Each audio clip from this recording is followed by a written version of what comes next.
হঠাৎ করে দেখছি এখানে দাঁড় করেছে, আমার কিছু হয়তো পুলিশ, এই যে দেখছি সব হাতে সব হাত করে, তখনই বলছি যে টাকা পয়সা বের করে না কোপ মাইক দেবো, তখনই টাকা পয়সা চা ছিল পকেট থেকে সব কেটে সব বাইরের কাছে এক সব জেলার কাছে বেশি নিয়েছে, ও মনে হয় 1000-15 ছিল, ও হুই কান্দন ও কাঞ্চল বেলুকে বেশি মেয়ে। ওরা কতজন ছিল? ওরা মানে 8-9 জন মতো। বম কটা ফুটেছিল? 3টা।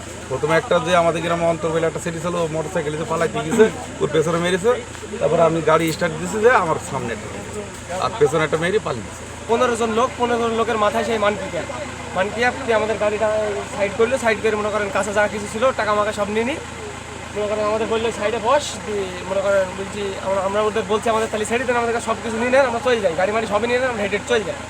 তোরা বলছি না বস, আর দুটো গাড়ি আসুক, আসলে তোদের একসাথে মিলিয়ে ছেড়ে দেওয়া হবে। দিয়ে মনে করেন এখানে মনে করেন যখন 3-4টি ভ্যান এক জায়গায় হয়ে গেছে, তখন মনে করেন একটা লোক এখানে খেঁচা বাসা বাঁধি দিয়েছে, খেঁচা বাসা বাঁধি দেওয়ার পর মনে করেন ওই লোকটাকে মারধর করেছে অনেক।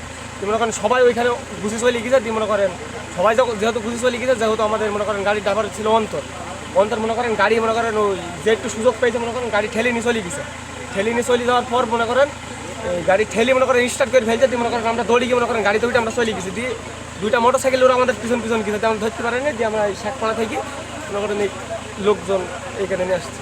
গত বছরেও এমন কাহিনী হয়েছে, কিন্তু এই হঠাৎ করে কিছুদিন আগে ধান খোলায়, আবার আজকে যুগন্দার এই মাঠের ভিতরে।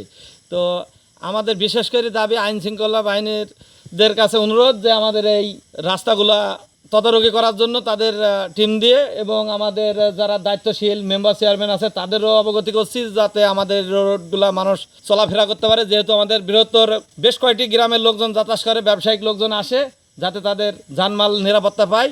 এর জন্য আমি দৃষ্টি আকর্ষণ করছি সকল বাহিনীর কাছে। আমাদের গ্রামের পক্ষ থেকে দাবি থাকলো যাতে এই অঘটনগুলো যারা জড়িত তাদের চিহ্নিত করে তাদের দৃষ্টান্তমূলক শাস্তির দাবি করছে।